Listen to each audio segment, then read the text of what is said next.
Assalamualaikum warahmatullahi wabarakatuh. Perkenalkan, nama saya Andi Rumpang Mega, Stanbook F2211965.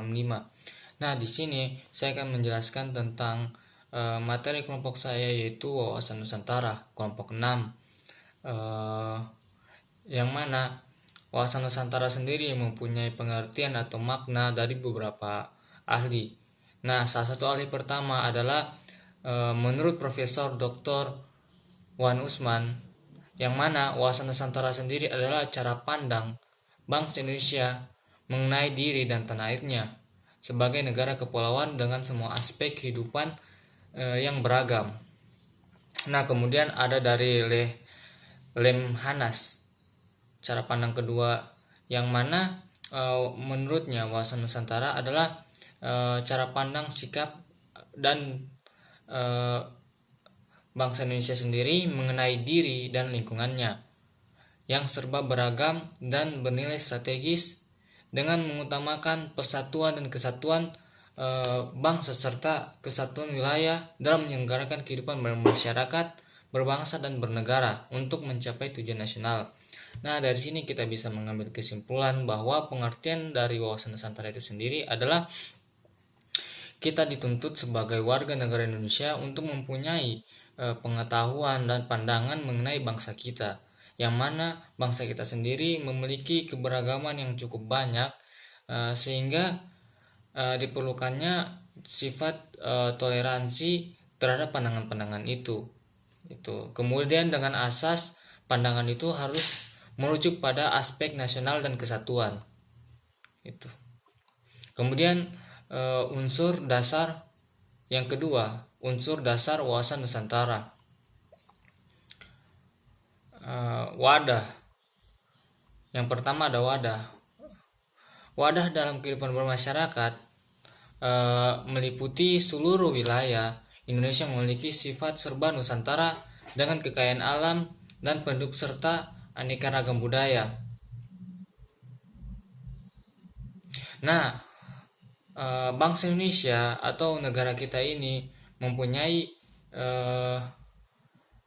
atau merupakan sebuah wadah dari berbagai kegiatan kenegaraan dalam wujud suprastruktur politik, dan wadah dalam kehidupan bermasyarakat adalah berbagai kelembagaan dalam wujud infrastruktur politik, dan ditambah lagi sebagai wadah keberagaman yang ada tadi seperti saya jelaskan tentang baik itu dari suku, budaya, ras, bahkan agama pun semua diwadahi di negara kita.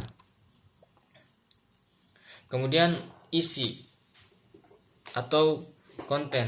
Nah, isi adalah aspirasi bangsa yang berkembang di masyarakat dan cita-cita serta tujuan nasional yang terdapat dalam pembukaan Undang-Undang Dasar 1945.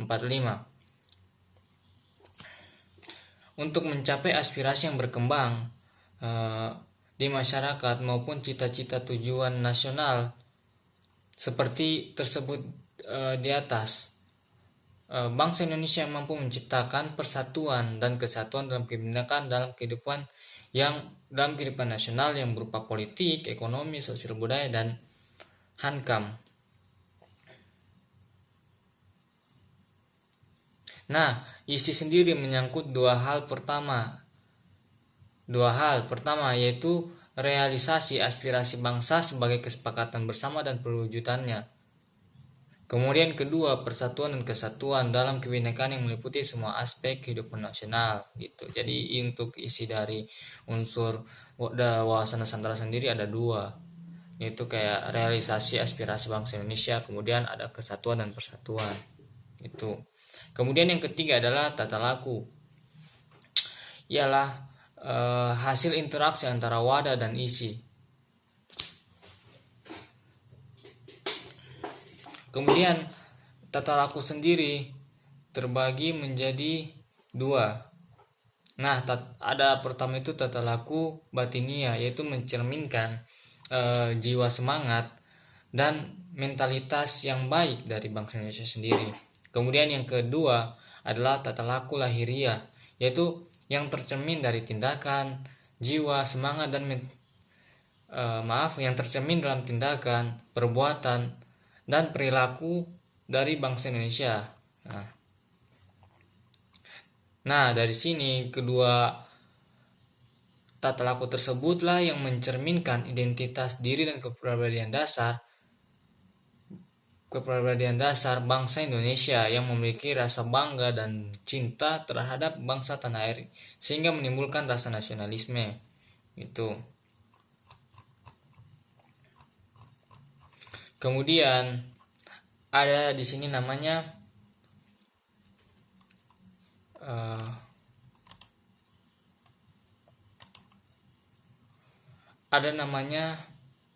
hakikat wawasan Nusantara.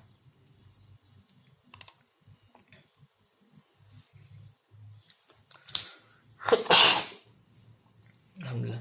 Nah, untuk hakikat wawasan Nusantara sendiri adalah keutuhan Nusantara atau nasional dalam pengertian yang mana cara pandang yang selalu utuh, menyeluruh dalam lingkup Nusantara demi kepentingan nasional.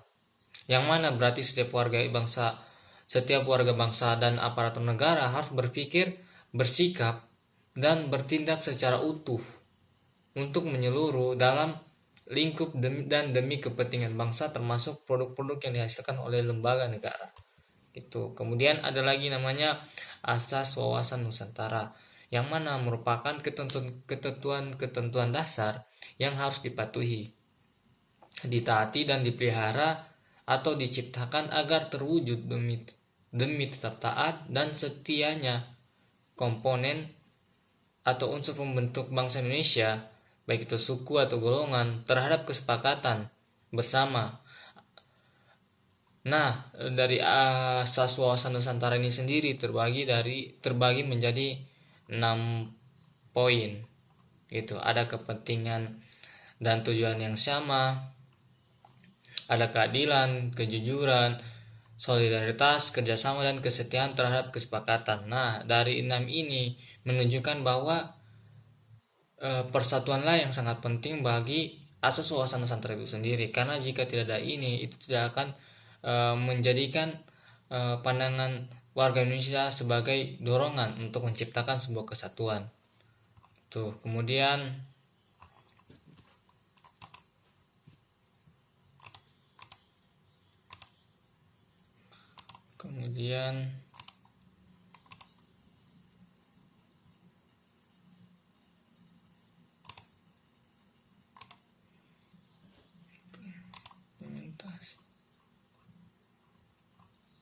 Nah, di sini juga di sini kita bisa lihat bahwa Nusantara itu terbagi lagi tentang arah pandang wawasan Nusantara itu sendiri. Jadi ada yang ke dalam arah pandangnya, kemudian ada yang keluar. Nah, yang ke dalam sendiri yang mana kita dituntut sebagai bangsa Indonesia harus peka dan berusaha mencegah dan mengatasi sedini mungkin faktor-faktor penyebab timbulnya disintegrasi. Yang mana disintegrasi itu artinya tidak bersatu atau pecah gitu. Jadi timbulnya perpecahan bangsa dan mengupayakan tetap terbina dan terpelihara persatuan dan kesatuan. Kemudian ada sudut pandang yang kedua yaitu arah pandang yang kedua yaitu keluar. Nah,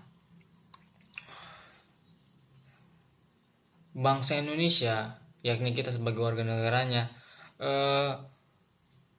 dalam semua aspek kehidupan internasional harus berusaha untuk mengamankan kepentingan nasional dalam semua aspek kehidupan, baik politik, ekonomi, sosial budaya, pertahanan, dan keamanan demi tercapainya tujuan nasional. Jadi artinya ketika kita berada di komponen internasional atau berada di area yang berhubungan dengan internasional, kita harus mengedepankan tentang kepentingan nasional atau kepentingan bangsa kita sendiri gitu.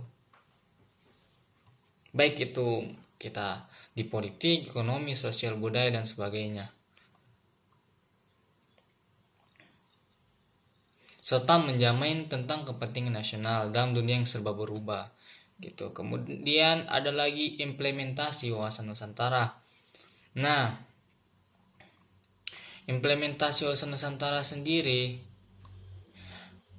adalah penerapan wawasan Nusantara harus tercermin pada pola pikir, pola sikap, pola tindak, dan yang senantiasa mendahulukan kepentingan negara. Nah, di sini ada 3 poin. Yang pertama, implementasi dalam kehidupan politik, yang mana menciptakan iklim penyelenggara negara yang sehat dan dinamis. Nah, gitu. Jadi ketika kita terjun ke dunia politik, kita harus menciptakan sebuah iklim atau atmosfer yang sehat dan dinamis, sehingga bisa menciptakan pemerintahan yang kuat, aspiratif, dan dipercaya. Kemudian implementasi dalam kehidupan ekonomi, yakni menciptakan tatanan ekonomi yang benar-benar menjamin pemenuhan dan peningkatan kesejahteraan dan kemakmuran rakyat secara merata dan adil, gitu, sehingga dapat tercapainya ekonomi bangsa Indonesia yang sangat kuat, baik itu di nasional maupun internasional.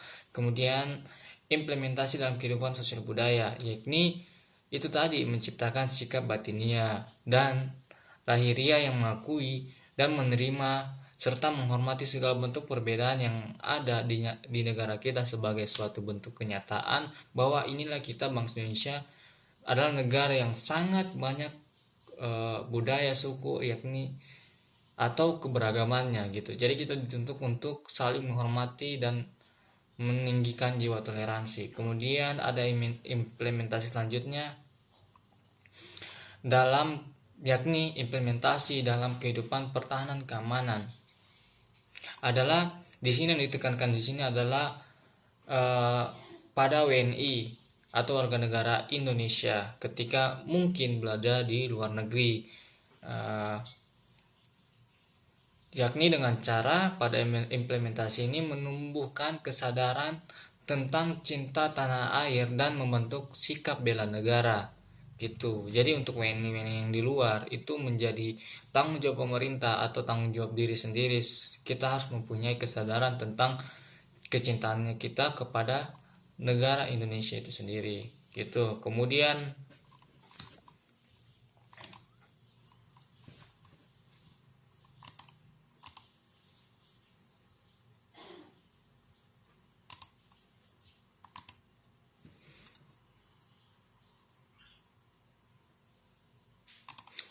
ada tatanan implementasi Nusantara.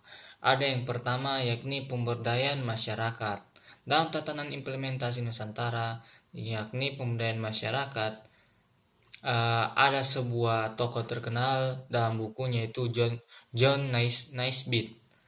Dalam bukunya Global Paradox menyatakan negara harus dapat memberikan peranan yang sebesar-besarnya kepada rakyat.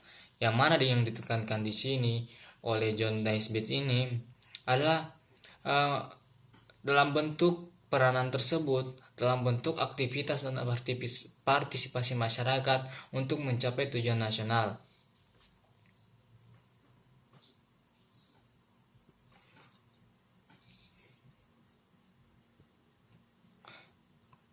Gitu. Kemudian yang kedua adalah dunia tanpa batas. Artinya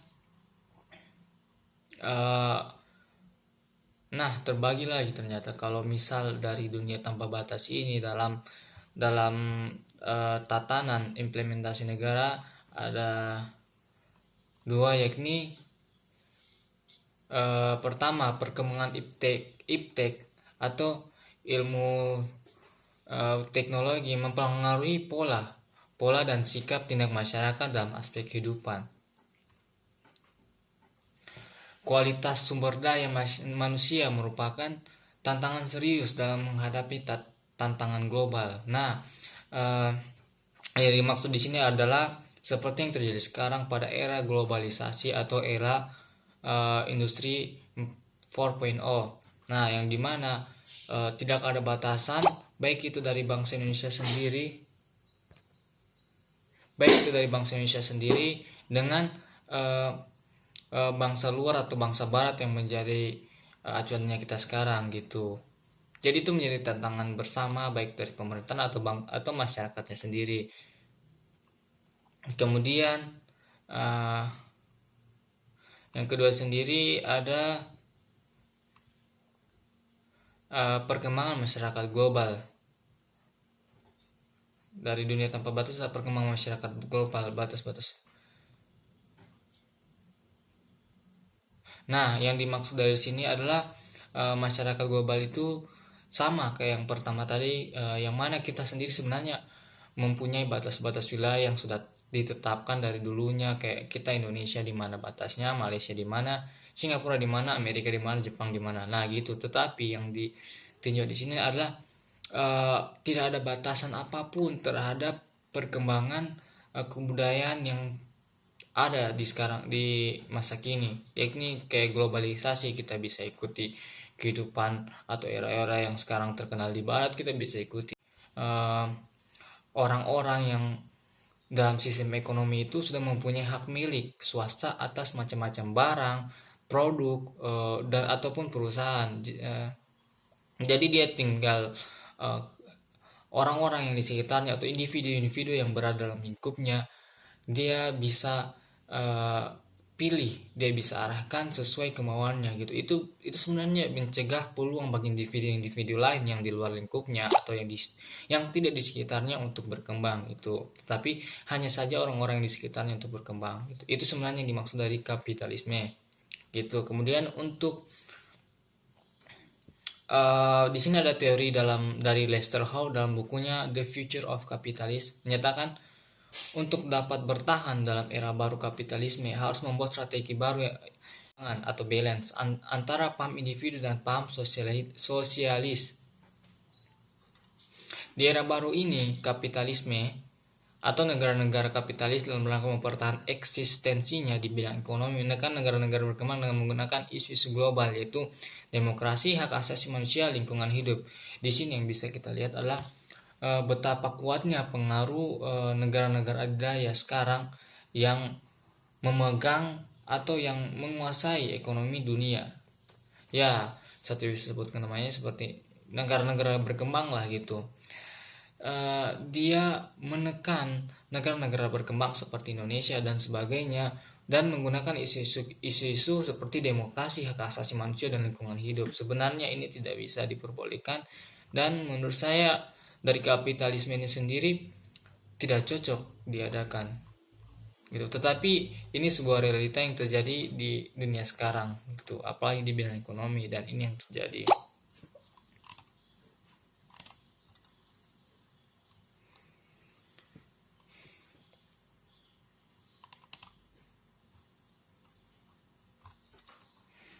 Nah, kemudian ada lagi namanya wilayah sebagai ruang hidup. Wilayah didefinisikan sebagai ruang yang merupakan suatu kesatuan geografis beserta segenap unsur terkait padanya, yang batas dan uh, sistemnya ditentukan berdasarkan pada aspek administrasi dan aspek fungsional tentang tingkat ketelitian peta untuk penataan ruang wilayah Presiden Republik Indonesia. Sedangkan definisi lain bahwa wilayah adalah sebuah daerah yang dikuasai atau menjadi teritorial dari sebuah kedaulatan gitu. Jadi dalam wilayah sebagai ruang hidup artinya kita yang seperti poin pertama tadi, kita hidup di wadahnya itu sendiri adalah negara Indonesia, dan wilayah wadah itu sendiri adalah sebuah teritorial yang sudah menjadi kedaulatan dari sejak bangsa Indonesia sudah mulai ditetapkan merdeka. Kemudian kita dipimpin oleh satu presiden yang mengaturnya dan mengarahkan kita gitu.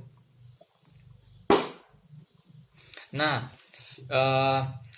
wadah itu sendiri atau ruangan itu sendiri mengandung arti meliputi wilayah daratan, lautan, dan udara gitu.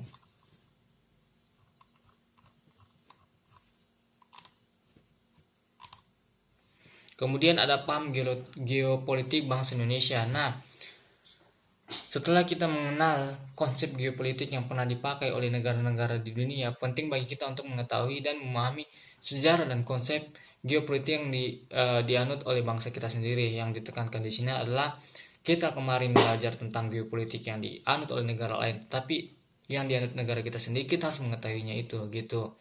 Nah, dijelaskan bahwa geopolitik yang dianut Indonesia sendiri adalah dipopulerkan pertama kali oleh Presiden pertama Indonesia itu Soekarno pada pidatonya di hadapan sidang BPUPKI pada tanggal 1 Juni tahun 1945.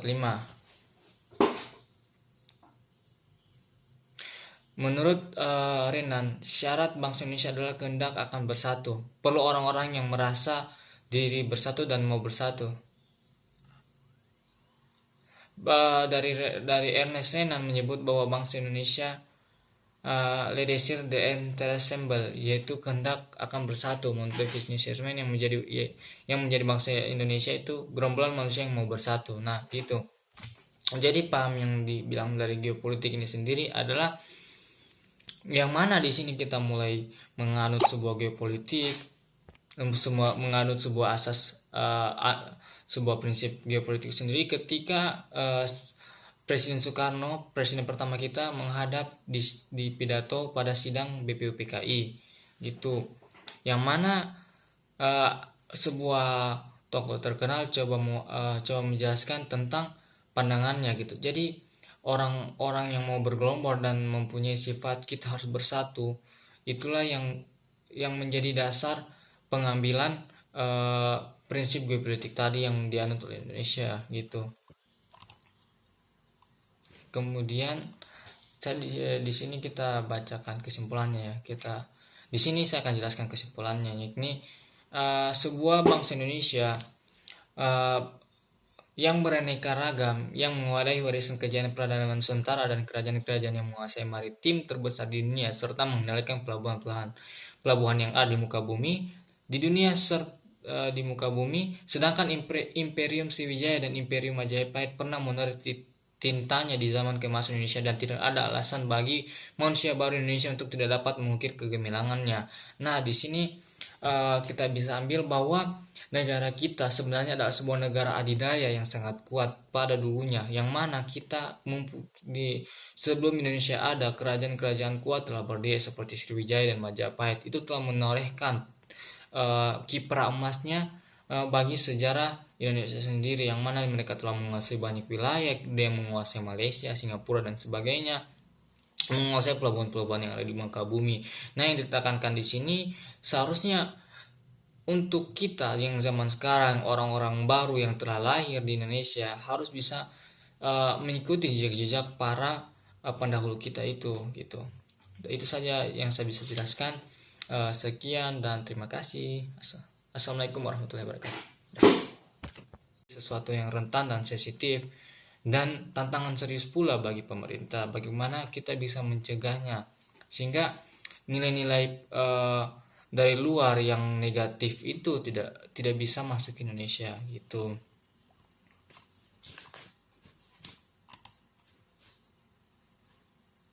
Kemudian yang ketiga ada era baru kapitalisme gitu, yang mana kapitalisme adalah suatu sistem ekonomi yang didasarkan hak milik swasta atas macam-macam barang dan kebebasan individu untuk mengadakan perjanjian dengan pihak lain dan berkecimpung dalam aktivitas-aktivitas ekonomi yang dipilihnya. Jadi di sini kayak ada